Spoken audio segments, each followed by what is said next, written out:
Dejligt. Hvordan er det nogle gange at have rettigheder? Har jeg nogensinde det? Nej. Nej. Hvem af lærerne tror du har den største pik? Pernille. Hvordan er det at have rettigheder? Det er ikke særlig godt. Det er sådan set keeper penis. Yndlings make-up artist.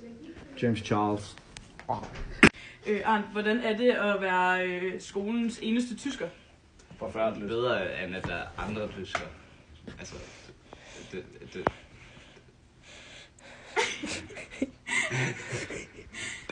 Tandpasta over 6. Jeg laver sov. Hvordan er det at være den på skolen, der sover mest?